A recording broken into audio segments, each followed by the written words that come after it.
and now recorded live at the International Transpersonal Conference. Vision Plants, Transpersonal Challenge with Terence McKenna.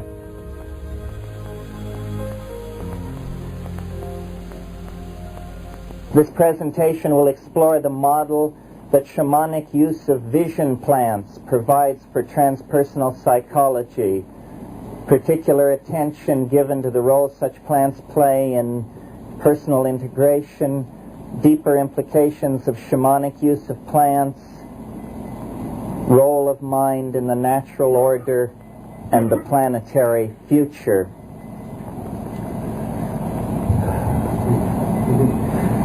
Basically, for myself, my involvement with shamanism has been a deepening meditation over now about 20 years. And it seems to me very fruitful because it continues to change and integrate itself ever more deeply into the meaning of reality at large. So that for me, shamanism has become a kind of overarching metaphor for not only personal being in the world, but the historical adventure, the being of the species in the world.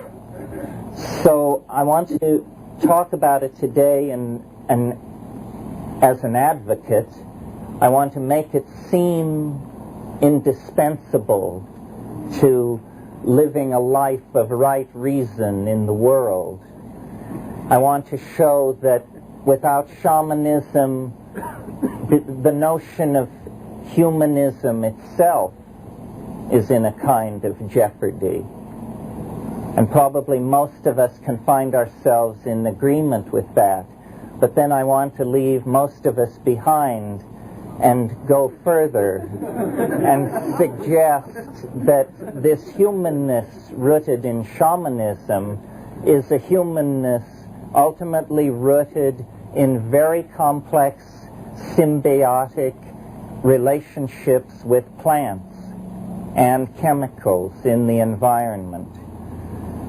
Want to argue, in fact, that people without plants are in a state of potential neurosis, a state of existential wanting, and that in fact part of the Western dilemma is the sense of abandonment that followed with the breaking off of these symbiotic relations with vision-producing plants that characterized the rise of Western monotheism and even more characterized the rise of modern society.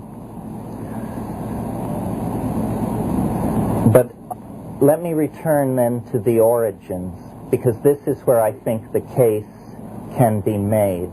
My interpretation of the time we're living through and this amorphous movement that we all somehow in some way are a part of, which calls itself the New Age or what have you. I call it the Archaic Revival. And the reason I call it the Archaic Revival is rooted in my conviction that it is in fact a revivifying of the models and energy forms of archaism. And shamanism, then, is suddenly centrally highlighted. Shamanism was the profession ne plus ultra of the Upper Neolithic era. And what was this profession precisely about? Well, it was about exploring the envelope of cognition, pushing against the linguistic membrane of what it was possible to say, symbolize, conceive, and communicate. Now, why should one species, out of all those competing on the earth, attain somehow a kind of mega-adaptive ability that causes a kind of compression of biological time into the phenomenon that we call history? Is it simply, as our theologians have always been forced to conceive, that divine agency entered into the mechanism of the world and somehow set a spark in motion that kindled and grew into humanity? Or is it, as the 19th century explored so exhaustively, the possibility that incremental change can eventually initiate and insinuate into a situation new states of higher order, including even possibly the state of higher order that we call self-reflecting consciousness? That somehow this is no more than a gradual refinement out of previous states of nature. Well, what I want to suggest is that it is a bit of both of these points of view, the divine intervention and the evolutionary. I think what evolutionary biologists have missed in looking at the emergence of human beings out of the primate phylogeny is, generally speaking, the mutagenic influence of foods. The fact that a fruit-eating arboreal primate, because of a situation of spreading dryness in the environment, evolved into a pack-hunting creature of the grasslands with an omnivorous diet. And omnivores, by their very nature, expose themselves to a very large number of mutagenic influences. I'm speaking now chemically. Mutagenic influences that interfere with correct copying of protein, interfere with spacing of children, lactation, interfere with mentation, psychoactive compounds in the food chain. And it's very interesting that as human beings transform themselves into omnivorous pack-hunting omnivores, you begin to see the first faint stirrings of self-reflection. You begin to get the fire pits and later the chipped flint leavings of earliest Neolithic human tool making.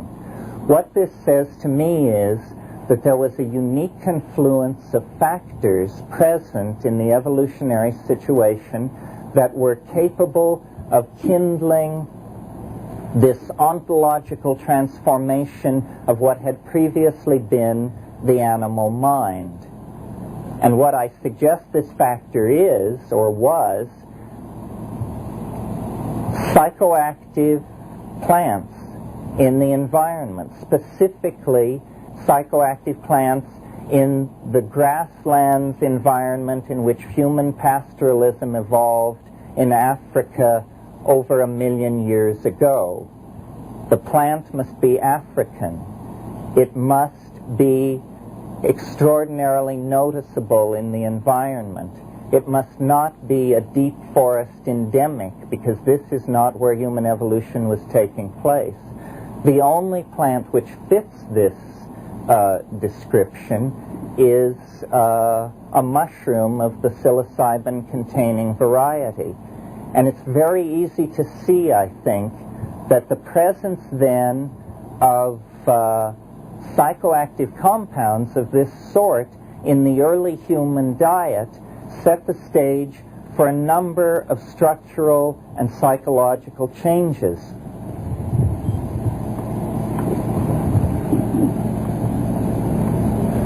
Psilocybin ingested in low doses increases visual acuity. Now, it's not difficult to see that in an animal under evolutionary pressure in a pack-hunting environment, increased visual acuity will mean a more successful reproductive strategy. This means that those animals not including the psychoactive substance in their diet will be mitigated against and fade from the scene. And by this process, a steady bootstrapping process, self-reflection was born in our species. How do we get from visual acuity to self-reflection? Low doses of psilocybin give increased visual acuity. Medium-range doses of psilocybin give an increased interest in erotic activity. You should laugh. There may not be too many laughs with this one.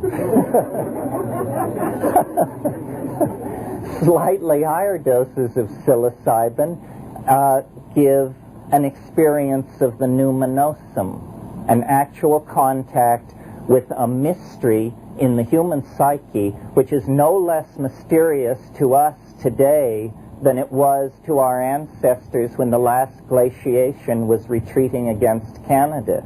I mean, don't kid yourself. In the face of this, the content of this symbiotic relationship, modernism, rationalism, positivism, all is exposed as just whistling past the graveyard, because the numinous depth of the mystery that seems to have called us out of the animal mind is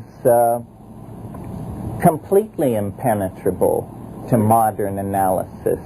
That's why even discussing its presence is mitigated against so intensely.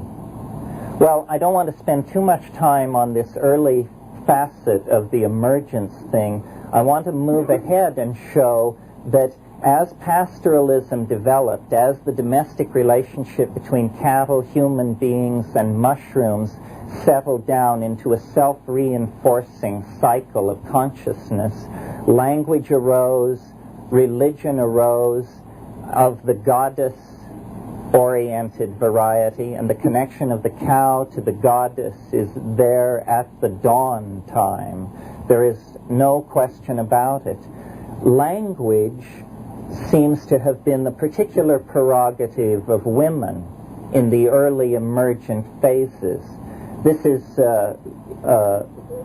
possibly because men were involved in hunting activities where great premium is placed on silent stealthiness, while women were engaged as gatherers in the hunting-gathering phase. Women were engaged in gathering plants. And as all botanists can tell you, gathering plants involves an extensive taxonomic language, so that the minute differences between cereal grains and insects and all of these things need to be linguistically defined and characterized. And to this day, a taxonomic description of a plant is a Joycean thrill to read, because, you know, subapically glabrous with lanceolate trifolium, and so on for many, many lines. But in a strange way that is a law repeated over and over again through history, each advance somehow outsmarts itself. And the wonderful linguistic depth which women attained as gatherers through the production of folk taxonomy eventually led them to a terrible discovery, the discovery of agriculture, because they learned that rather than maintain this vast library of shifting information about seasonal plants randomly distributed or distributed according to the whims of nature, they could in fact focus on a very small number of plants, learn how to grow these plants, learn their needs alone, and at that point the retreat was on and the dualism was fully in place, and there was that which was domesticated, that which was of the hearth, and that which was of the Ausland, the howling unknown, that which was beyond the pale. I think it was Weston LeBar, great old anthropologist, who felt, he said, hallucinogens can only be used in hunting and gathering cultures because when agriculturalists use them, it makes it impossible to get up at dawn and go hoe the fields. And so suddenly the gods become the corn gods. and the wheat gods, gods of symbolizing domesticity and hard labor and that sort of thing. And at this moment of agriculture, which led to overproduction, which led to trade, which led to cities, and so forth, there is a beginning of the breaking away of this symbiotic relationship which had bound human beings to nature to this time. And I don't mean this metaphorically. I mean, I want to be taken seriously as proposing that the ennui of modernity is the consequences of a disrupted symbiotic relationship between ourselves and vegetable nature, and that only a restoration of this in some form is going to carry us into a full inheritance of our birthright as human beings. Now, what did this symbiotic relationship consist of? What was the effect of this psychedelic use, this embeddedness of language-using, cognition-using, but stoned primates in the natural order? Well, I submit to you that what it was, or how it acted operationally, was as a feminizing pheromone, that the continuous exposure to this tremendum represented by the hallucinogenically induced ecstasy acted to continuously dissolve that portion of the psyche which as moderns we call the male ego. And I don't mean that it only worked on men. I mean that wherever in human personalities this certain catch began to form and build like a calcareous tumor in the personality, the psycholytic presence of the undeniable fact of the tremendum tended to dissolve this back into Tao, psychic health, however you wish to style it. And that the evolution of language then, setting up this movement off into specialization and a movement away from nature, set up the consequences of the ennui which permeates Western civilization. It is only in Western civilization that you get this steady focus on this monotheistic ideal and working out the implications of what is essentially a pathological personality pattern, the pattern of the omniscient, omnipresent, all-knowing, wrathful male deity. No one you would invite to your garden party. It's very interesting that this ideal is the only instance, the only hypostatization of deity that I know of that has no congress with woman. At any point in the theological myth, the God of Western civilization has nothing to do with women. And the presence of the Sophia and the presence of the Mater Dolorosa and all of these things have only been tolerated as heresies in the Western tradition. And it is the Western tradition that has the most continuous break with this symbiotic relationship. In other words, we have wandered into a state of prolonged neurosis because of the absence of a direct pipeline to the unconscious. And we have then fallen victim to priestcraft of every conceivable sort. A similar situation, which may give us some objective perspective on our own, haunts the fate of those portions of Indo-European humanity that went east instead of west. In other words, the whole story of Indian civilization is the story of a masculine, static, hierarchically organized system coming into place in the wake of the loss of the secret of soma, the loss of the portal to another kind of vegetable gnosis. Well, so provided then that I have made my case and convinced you that this is all gospel, what kind of options are there to someone who believes this? Well,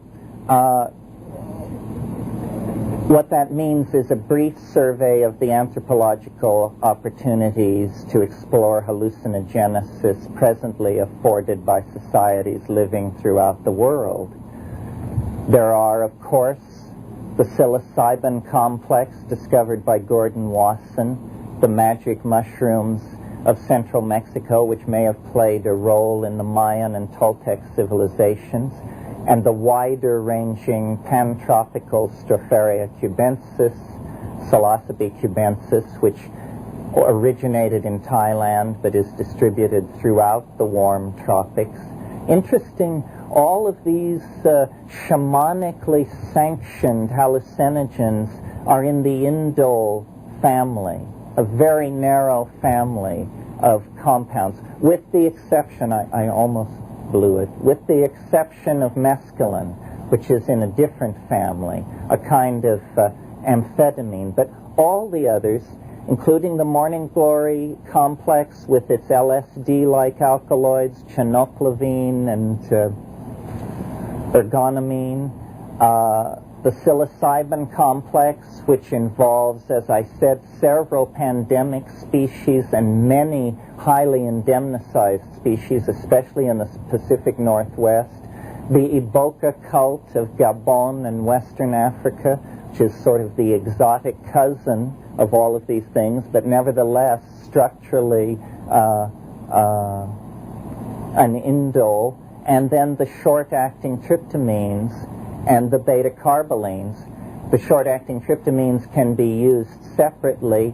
The beta-carbolines, though hallucinogenic in themselves, are usually used as monoamine oxidase inhibitors to enhance the effect of short-acting tryptamines.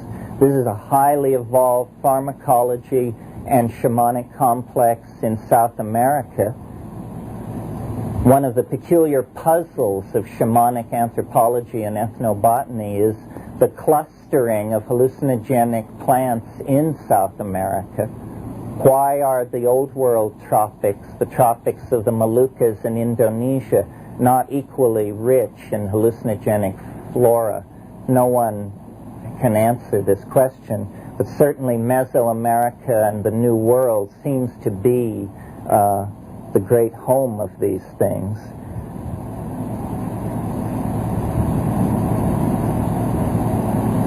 You notice that I don't mention any synthetics in the list. This is because I would sort of like to peel away the vision-producing plants from the whole Stromundang of the drug problem and the drug issue, which is a whole other kettle of fish and has to do with the fates of nations and trillion-dollar scamola and who knows what else. I prefer the organic hallucinogens and recommend them to other people because I think their long history of shamanic usage is the first seal of approval that you must look for. I mean, if these things have been used for thousands of years, then you can be fairly confident that they do not cause tumors or miscarriages, or that this has, because nature is far richer in exotic and poisonous and mutagenic and psychoactive chemicals than the human pharmacopoeia. I mean, many things are avoided. There are many potential hallucinogens that are not utilized by human beings. So there has been a certain trial and error selectivity apply to these things. I think it's important to confine oneself to compounds which are least insulting to the physical brain, not because the physical brain has anything to do with the mind particularly, but because it certainly has to do with the metabolic end state of indoles. And so things which are alien to the brain should probably not be introduced into it. One way of judging how long a relationship between a human population and a plant has been in place is to see how benign the compound is in human metabolism. I mean, if you take some plant and your knees are feeling rubbery 3 days later, or your eyes aren't in focus 48 hours later, then this is not a benign compound. This is not a compound where there has been a smooth hand-in-glove fit with the human user. This is why, to my mind, the tryptamines are so interesting, and why, another reason why, one I just thought of, that I argue for the mushroom as the primary hallucinogen involved in human origins, because these things bear a weird resemblance to human neurochemistry. The human brain, and indeed all nervous systems, run on 5-hydroxytryptamine, serotonin. N,N-dimethyltryptamine is the hallucinogenic compound of this Amazonian complex, is the most powerful of all hallucinogens in the human system, and yet clears your system in a matter of minutes. This argues for a great antiquity of the relationship between these things. Well, so then, having discussed options, it would remain, it seems, to discuss techniques, since it's almost what Huxley called a gratuitous grace. All conditions for success can be present, and one can still fail. Although not if all conditions for success are present and one does it over and over again. Maybe there's a temporal variable there. I'm not sure. But technique to me is a kind of I'm reluctant to talk about it because it seems so obvious to me what good technique is. I mean, you sit down, you shut up, and you pay attention is basically the good technique. And then the footnotes add on an empty stomach, in a dark room, feeling comfortable. And then sit down, shut up, pay attention. It's something which happens behind the eyelids. It is not eidetic hallucination, although it begins like eidetic hallucination. I've been talking about this kind of stuff now for about 10 years, publicly like this, and one of the major things, the major conceptual and linguistic problem to get over is to actually convey to people what's being talked about. Because probably I would assume 95% of the people in this room have something under their belt which they call drug experience. But did you know that yours is different from everybody else's? And that these things range from, mild tingling in the feet to, language fails. And the thing to put across is the reality of the presence of this thing. And this is the importance in talking to a group with an interest in transpersonal psychology. The situation that we now reside in is not one of seeking the answer, but facing the answer. The answer has been found. It just happens to lie on the wrong side of the fence of social toleration and legality. And so we're just forced into this strange little war dance where everybody knows that psychedelics are the most powerful instrument for the study of the mind conceivable. And yet, a lot of people are still ratomorphically involved in the academic and university system, trying to ignore the fact that the tool has been placed in our hands. Like the 16th century, when the telescope has invented, we have proven that we are not large enough to take the tool into our own hands without a social and intellectual transformation. And I think it must begin in the field of psychology by acknowledging that if what we are involved in, if what this paradigm transform is the archaic revival, and that we really can create a caring, refeminized, eco-sensitive, global world by going back to these very, very old models, then it isn't going to be possible to do it on the strength of political exhortation and rap alone. It's going to have to rest on an experience that just shakes you to your roots, that is real and that is generalized and that can then be talked about and dissected. We need to acknowledge the depth of our dilemma and the real truth, I think, that we know about our options out.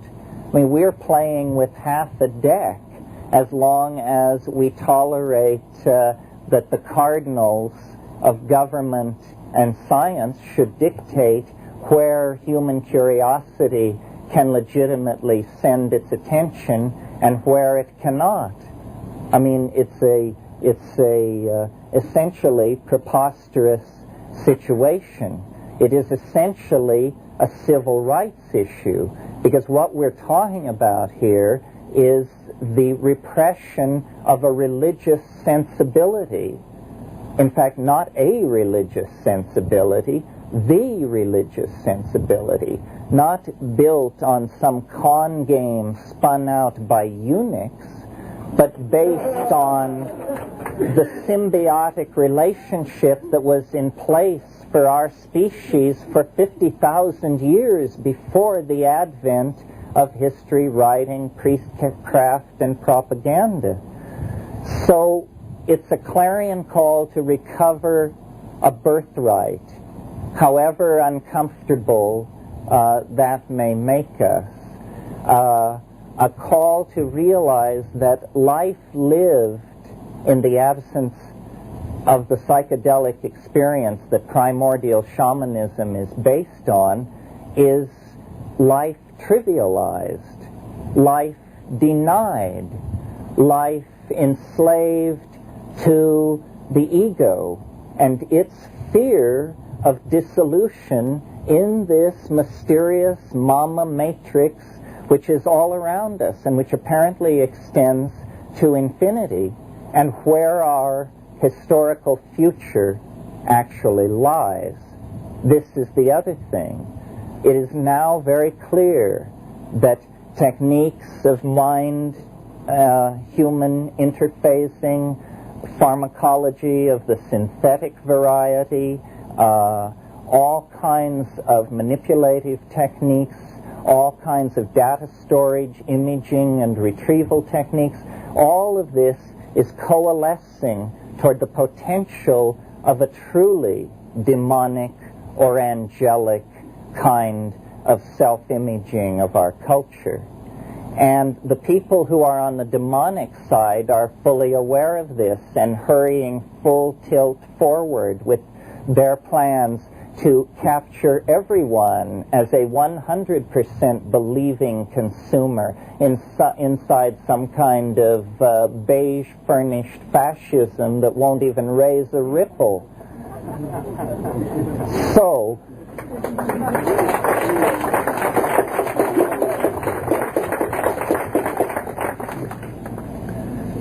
So the shamanic response in this situation, I think, is to push the art pedal through the floor.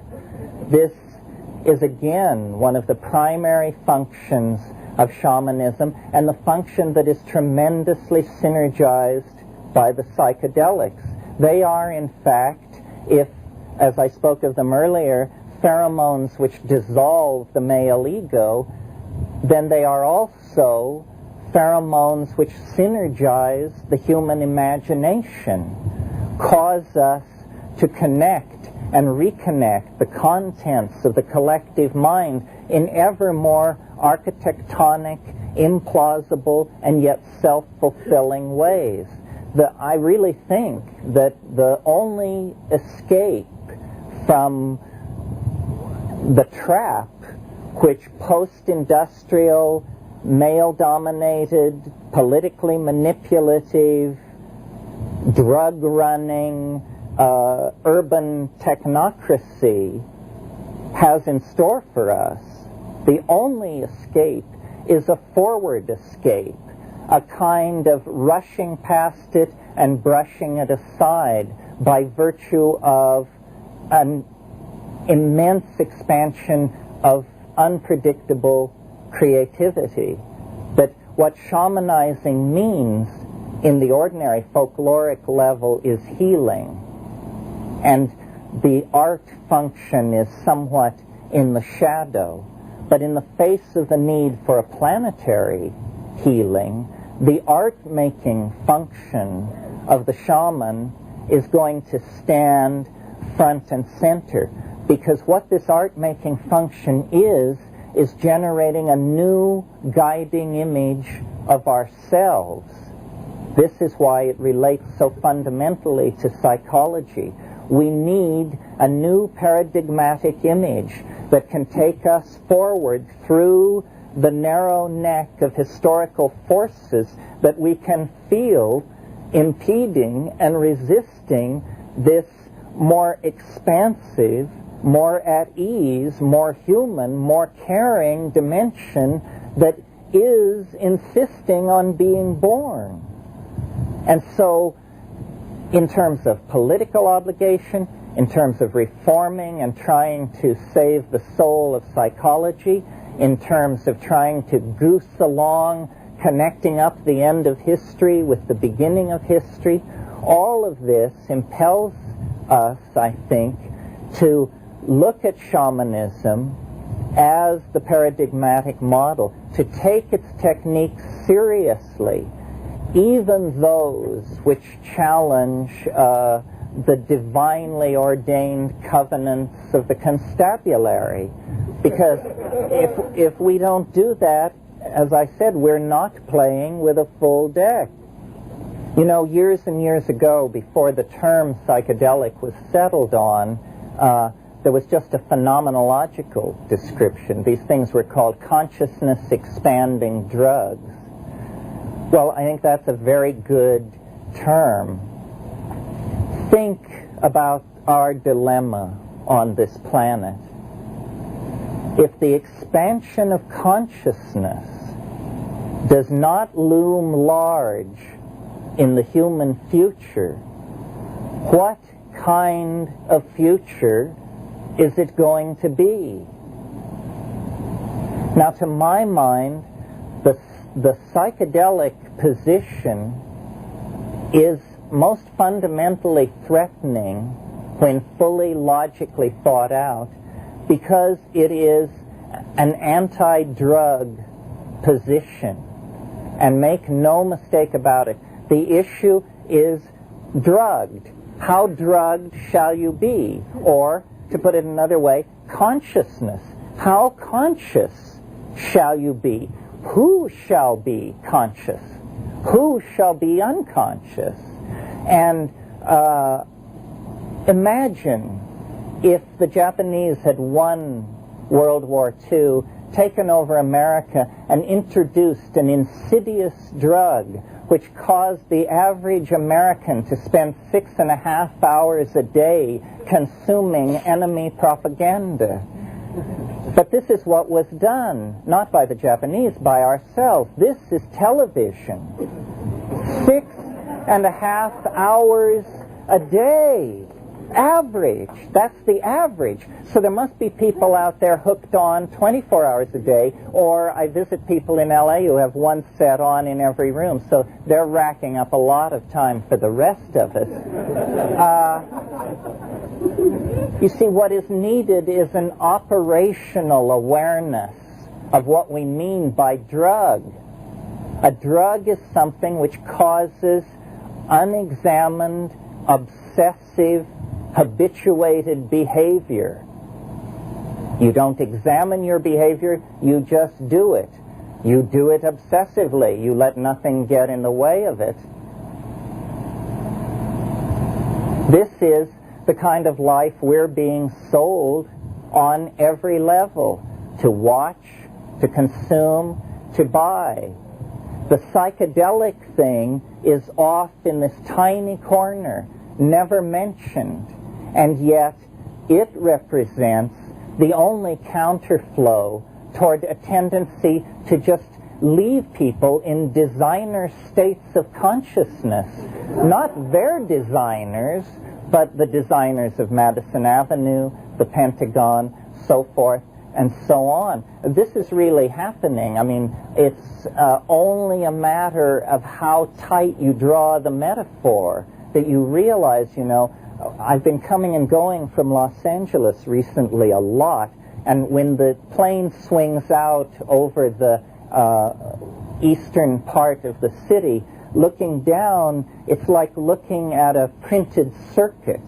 All these curved driveways and cul-de-sacs with the same little modules installed on each end of them. And you realize, you know, that as long as the Reader's Digest stays subscribed to and the TV stays on, these are all interchangeable parts. This is this nightmarish thing which McLuhan and Wyndham Lewis and others foresaw, the creation of the public. The public has no history, has no future, lives in a golden moment created by credit which binds them ineluctably to a fascist system that is never criticized. This is the ultimate consequence.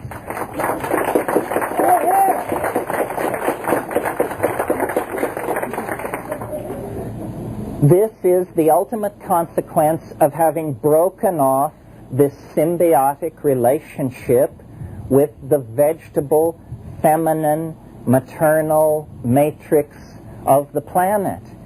This is what ended partnership. This is what ended balance between the sexes. This is what set us on the long slide. We can now examine the options available and put in place archaic options which will restore this balance.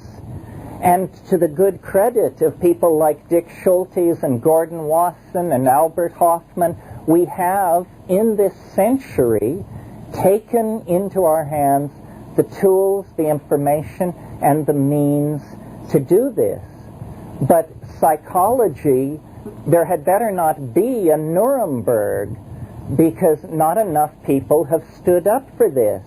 People have contented themselves with ratomorphism for 25 years when they knew in their hearts that it was wrong. Feeling guilty out there?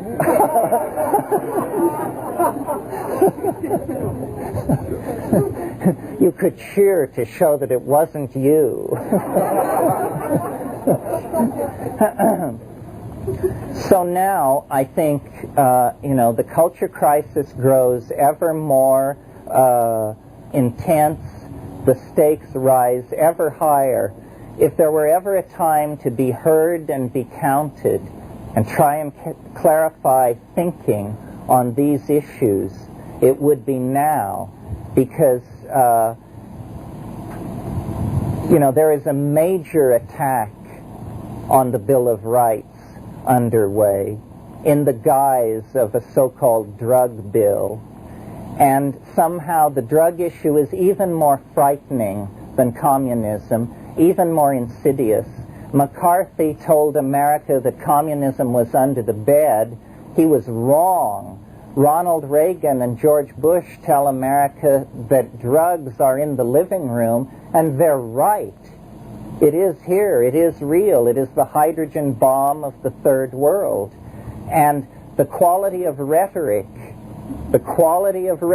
emanating from therapists and psychologists and psychoanalysts is going to have to radically improve, or we are going to have happen to us what happened to genetics in the Soviet Union. We're going to be Lysenkoized. We're going to be made lily white, and all opportunity for exploring this dimension is going to be closed off, almost as a footnote to the suppression of these synthetic poisonous narcotics, which are mostly dealt by governments anyway. But the psychedelic issue, as I said, it's a civil rights issue. It's a civil liberties issue. The reason women couldn't be given the vote in the 19th century, there was a very simple, overpowering reason that was always given. It would destroy society. And that's the reason given. This was also the reason why the king could not give up a divine right, the right of consanguinity. Chaos would result. And this is why we're told drugs cannot be legalized, because society would disintegrate. This is just nonsense. Most societies have always operated in the light of various habits based on plants. The whole history of mankind could be written as a series of made and broken relationships with plants. Think about the influence of tobacco on mercantilism in 17th and 18th century Europe. Think about the influence of coffee on the modern office worker, or the way the British influenced opium policy in the Far East to rule China, or the way the CIA used heroin in the American ghettos in the 1960s to choke off black dissent and black dissatisfaction with the war. History is about these plant relationships. They can be raised into consciousness, integrated into social policy, and used to create a more caring, meaningful world, or they can be denied the way sexuality was denied until the force of the work of Freud and others just made it impossible to maintain the fiction any longer. This choice of how quickly we develop into a mature community able to address this issue is entirely with us, I think. And certainly people like Stan Groff and others have worked valiantly to keep this kind of thing alive. But my God, you can count them on the fingers of one hand. So, that's really all I wanted to say. I left a half an hour for questions. At this point, Vision Plant's Transpersonal Challenge continues with an informal question and answer period. To make it easier for you, the listener, to follow along with this segment, Sounds True will repeat the questions from the audience.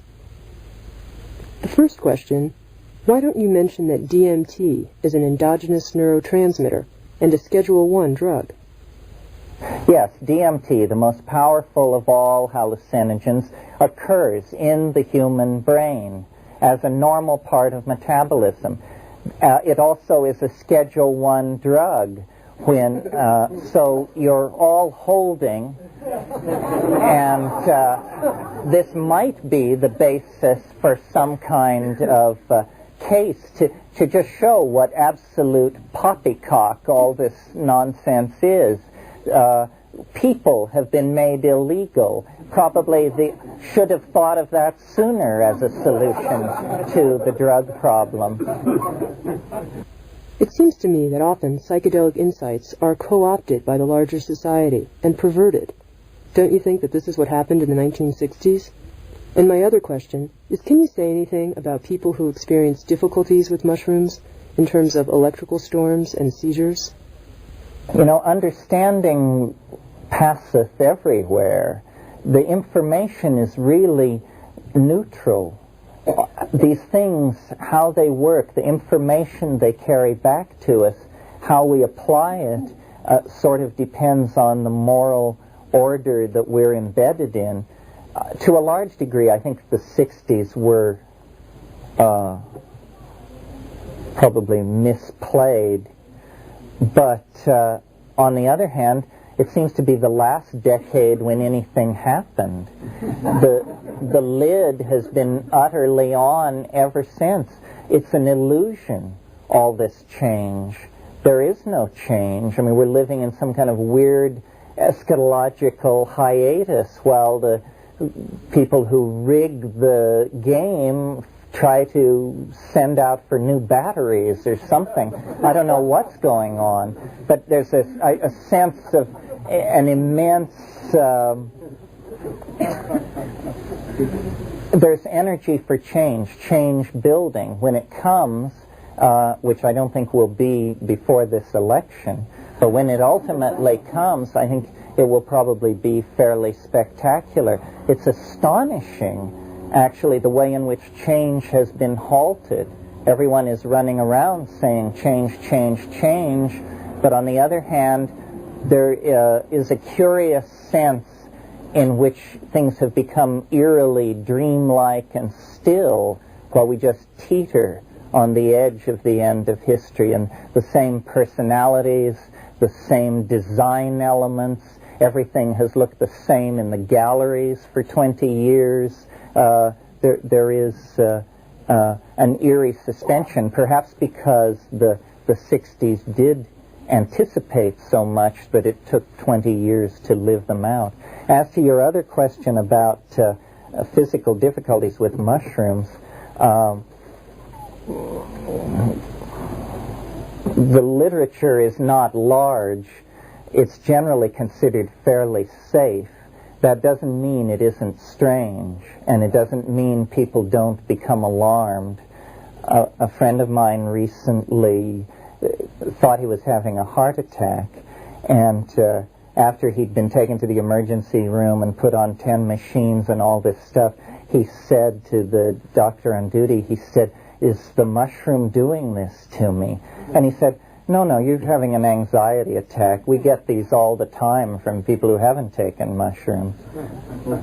So this is an oasis of liberalism I didn't expect to find. Sir? How would you explain the widespread use of sacred substances as party drugs in our culture? Why doesn't this occur in native cultures, this use of sacred substances as party drugs? Well, I think it took place in our culture because there was no one to guide us, and that the real truth about it is the real experience is so deep and so boundary dissolving that it's frightening. And a lot of people took these things only in order to be able to say that they had done so. And if they had a light trip, they just said to themselves, "Thank God it didn't work for me, and now I can say I know about it and pretend to be an expert, but I saved my ass." The feeling I got in the 60s from the people who didn't want to take it was they knew damn well they were crazy. You know, they just mentioned to them accessing the unconscious, and they just froze in mid-step. In the traditional shamanic situation, there are elder shamans who know what you're shooting for, and they won't let you out of the box until they're satisfied that you've gotten the whammy. So there's no evading it. So, yes, I think that's a good point. The way it should be taken is reverently, in a calm, quiet, empty, clear situation, and then the question of the sitter, certainly there should be no more than one other person there. And, you know, I outrage people and give probably bad medical advice by saying, you know, it is very good to do it by yourself, but, you know, it just can't be beat, because then there's no game. You know, there is no surface. There is nothing to maintain. But that's not for the beginner, I think. But nobody should do therapy who hasn't had these experiences, because this is where you see the full spectrum of what the human organism is capable of. And it's astonishing. I mean, yeah, sir. Do you feel the awareness or enlightenment of the sitter is a powerful factor in the nature of a psychedelic session? Absolutely. That's why having a sitter is no casual decision. It would almost be better not to have a sitter than to have a bad one, you know, because then they're going to become your problem. Here. Would you comment on the difference between having a psychedelic session in a dark room compared to being in a natural outdoor setting? To me, this really revolves around pharmacological issues. I guess it's a prejudice. It's so strong in me that I think it's a piece of revealed gnosis. But I have a prejudice in favor of outlandish visual hallucinations. To me, that is the sine qua non of the experience. That, for me, always defines success. Well, the kind of hallucinations that I'm talking about actually require silent darkness in order to form. Now, if you take something like psilocybin or one of these that I mentioned out in nature, nature is, you know, wonderful, filled with light, extremely affirmative, complex, and you can dissolve into it. I guess there's something of the scientist in me, I guess, and I wanted to see what it was, the ding en sich, the thing in itself, with no music, no pretty scenery, no tactile sensation, just what can it do with pure velvet darkness behind closed eyelids. And the reward is that's where it works best, because then there is nothing for it to interfere with it or to set it thematically in one direction or another. Finally, you can see what is this bird on its own, you know. And so that's why I recommend darkness and isolation. As a person who has never taken psychedelics, could you describe for me what a typical psychedelic trip is like? Let me begin by saying each one is different, but I won't stop there. In the case of psilocybin, like most of these indoles, they vary, but you take it on an empty stomach. I do not fast elaborately, maybe 6 hours of not eating. And then you take it on an empty stomach in silent darkness. And I always basically calm down and ritualize the space as soon as I've taken whatever it is. I mean, we were amazed in South America with these ayahuasqueros. They would stop everybody talking, everybody would knock back their hit of ayahuasca, and then the party would continue as though nothing had happened for 30 minutes, and then they would call the meeting to order. Then it would happen 10 minutes later. But the way I do it is I sit for the hour 20 minutes leading up to it, and I carry out what Catholics call an examination of conscience.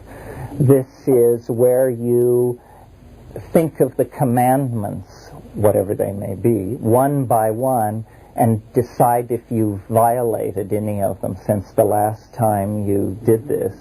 And I do this not in a planned fashion or out of piety, but more out of fear.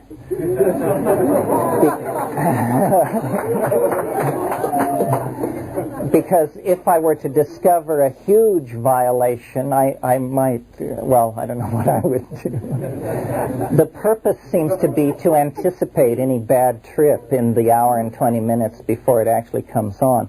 And then at about the hour and 20 minute mark, with your eyes closed, you begin to see what is called streaming. Just streaming lights. And it's sort of what you see when you press on your eyelids. These things you see when you press on your eyelids, don't do it if you're wearing contact lenses, are called phosphene imagery. And there can be a wave of that, And then there's a feeling, a full body feeling, as these, you can almost see thousands of these drug molecules fitting into their receptors in the synaptic cleft, and the electrical energy beginning to rise. And then there is what Mercilliod brilliantly named the rupture of plane. And the rupture of plane is fairly rapid. Well, then once the plane is ruptured, you're in some other plane. And it is, then it is what it is. And this is what you don't find out till you get there. It's some kind of X-ray of yourself, but you're unrecognizable to yourself.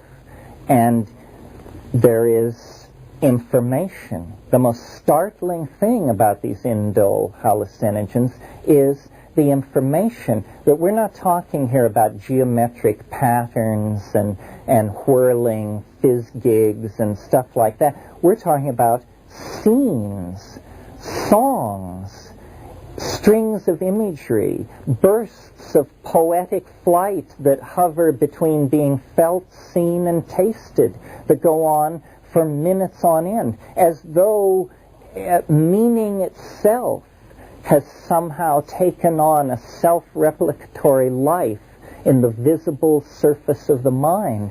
And then it's all about, how you come to terms with this.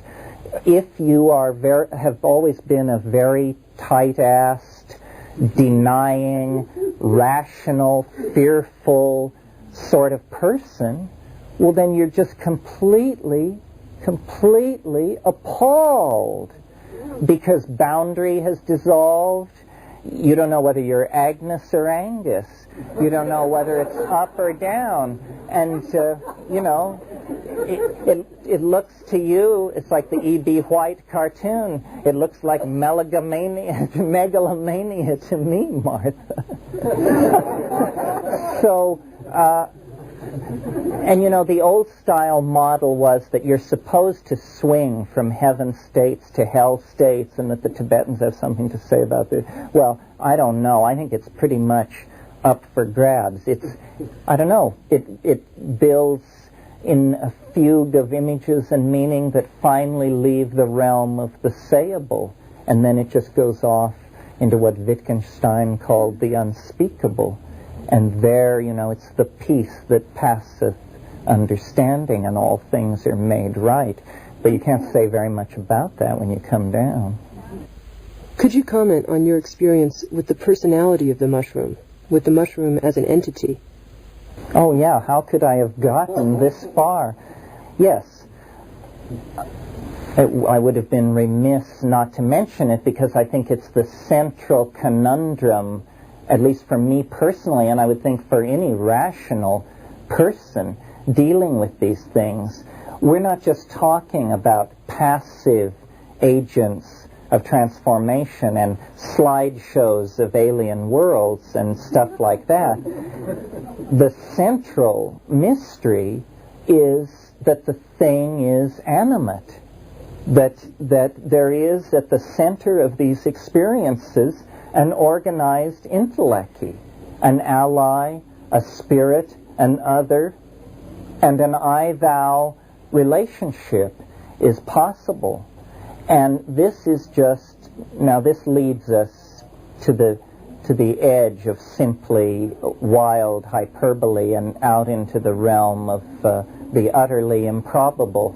We have no place in our worldview for something like this. I mean, is it an extraterrestrial? Is it Gaia?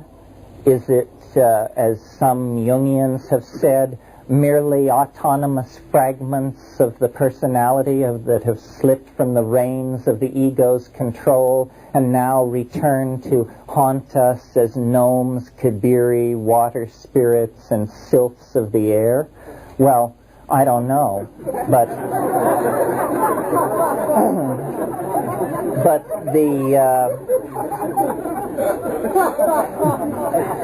who does know? Yeah? The point not to be lost sight of is that, again, this is real.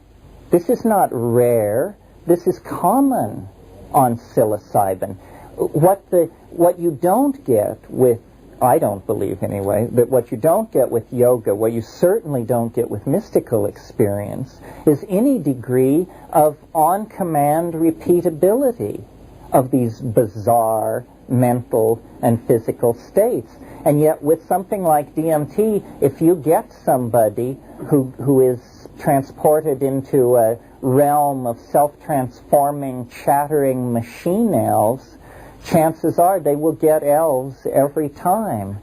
Well, imagine the impact of this on the rational mind, that you can be swept into a space where you have to entertain the possibility that, is this a UFO abduction, or am I dead, or am I just simply, God forbid, totally insane now, or what is happening? The animate intellecti at the center of the experience is, I think, the greatest challenge for psychology, for historical assimilation of this phenomenon generally. Because what is it?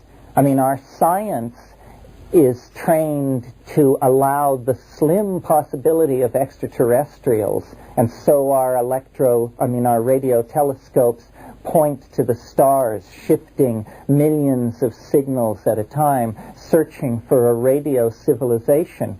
But what is it going to do to the forward thrust of historical continuity if right next door in the human mind there is an other, so other that it cannot be assimilated, and yet so accessible that it's only a matter of choice to stand in its awesome presence?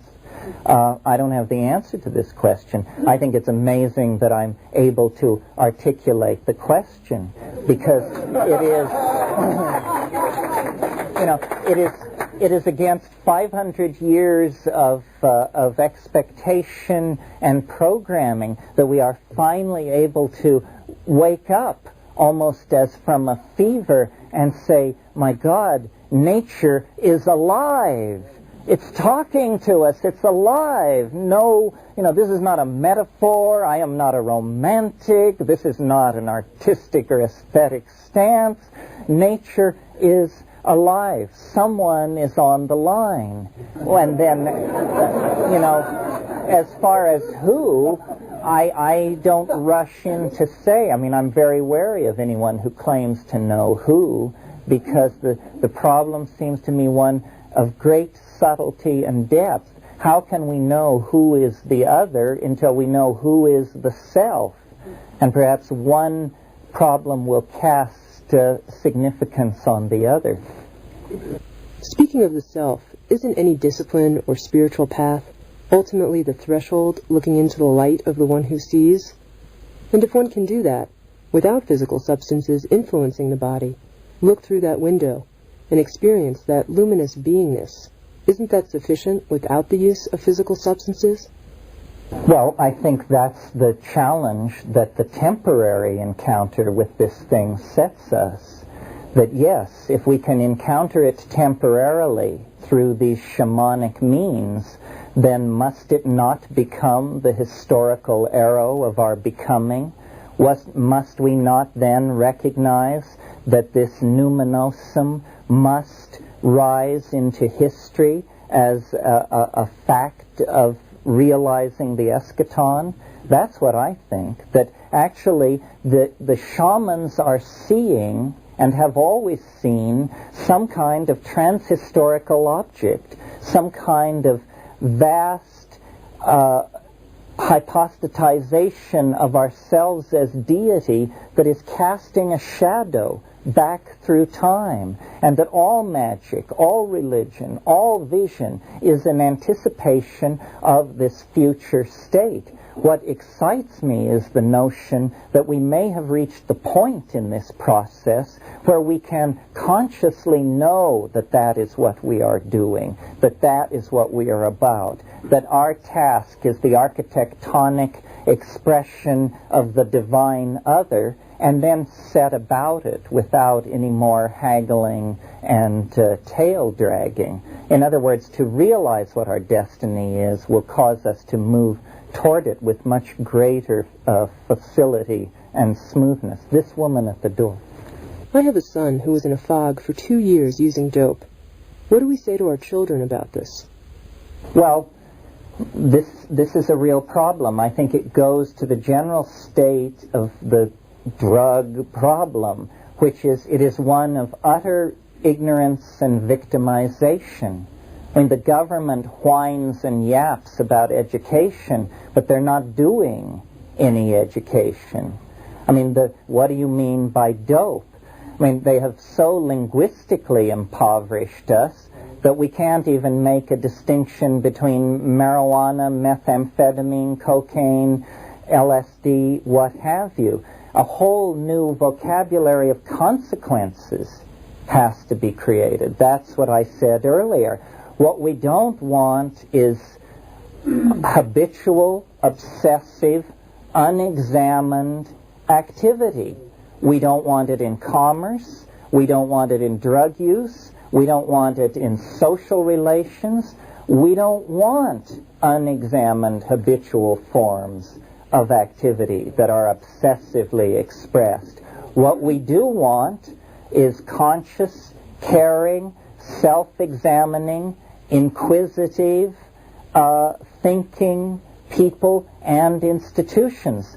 So whatever mitigates against that has to be seen as a drug.